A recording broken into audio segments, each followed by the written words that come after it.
I now give the floor. Je donne maintenant la parole au secrétaire général des Nations Unies, son Excellence, Monsieur Antonio Guterres.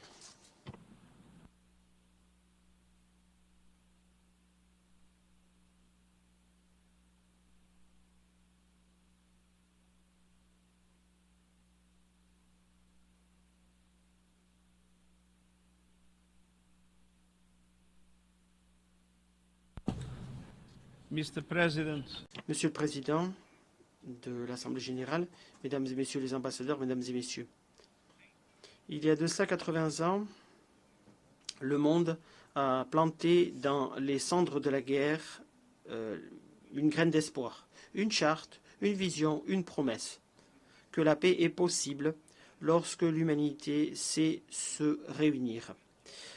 La Charte des Nations Unies est une déclaration d'espoir. Elle est la base de la coopération internationale pour un monde meilleur.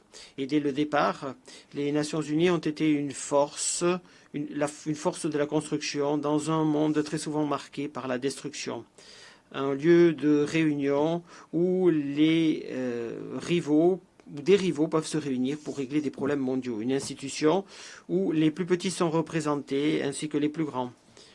Une plateforme où les voix des peuples du monde entier peuvent être entendues.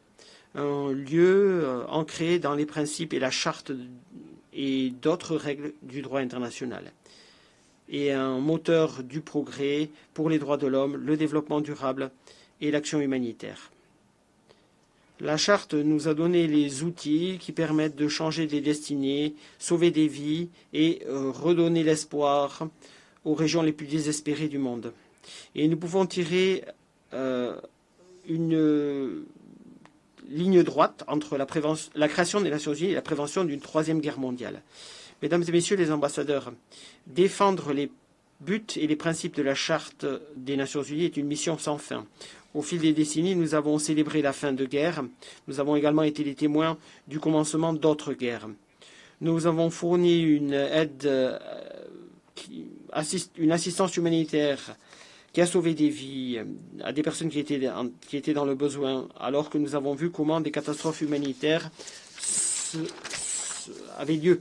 Nous avons été les témoins de progrès dans le domaine de la dénucléarisation et en même temps nous avons pris des mesures pour nous réarmer. Nous avons vu les progrès de la démocratie, des droits de l'homme et une plus grande adhésion vers le droit international, tout malheureusement en constatant maintenant qu'il y a une tendance assez inquiétante dans le sens inverse. Nous nous sommes réunis lors de l'adoption des objectifs de développement durable. Nous observons aujourd'hui des lacunes, une inégalité croissante. Nous nous sommes mobilisés au service de l'action climatique, alors que nous sommes confrontés aujourd'hui au chaos climatique, à l'augmentation sans précédent des températures. Nous avons été les témoins de l'avènement de la technologie du numérique et de l'intelligence artificielle qui renferme un potentiel considérable pour l'humanité. Mais nous continuons de travailler cependant à veiller à ce que cette technologie soit gérée de manière responsable et en toute sécurité. Mesdames et Messieurs les ambassadeurs, nous devons continuer de travailler sur tous ces fronts. Mais soyons très clairs.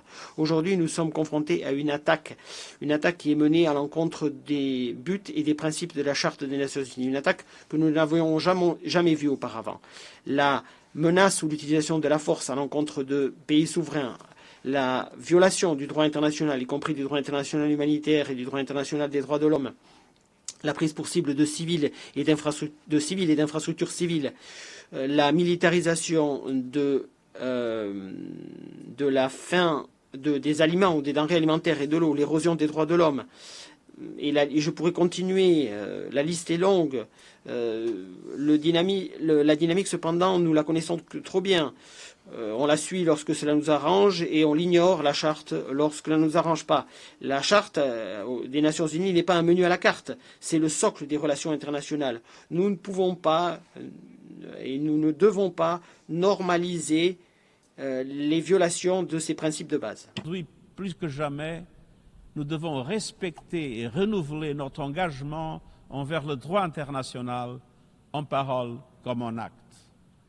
Afin de nous adapter à un monde numérique et de plus en plus multipolaire, afin de faire face aux chocs mondiaux avec unité et détermination, afin d'ouvrir grand nos portes à la société civile, aux jeunes, au secteur privé, et afin de repenser notre manière d'agir en bâtissant un multilatéralisme plus fort, renouvelé, inclusif et en réseau, en somme un multilatéralisme adapté au XXIe siècle. En septembre dernier, les États membres ont adopté le Pacte pour l'avenir, réaffirmant l'engagement du monde en faveur du droit international et de la Charte des Nations Unies. En cet anniversaire, j'invite tous les États membres à être à la hauteur de l'esprit et de la lettre de la Charte, des responsabilités qu'elle nous confie et de l'avenir qu'elle nous appelle à construire, pour la paix, pour la justice, pour le progrès, pour nous, les peuples. Merci.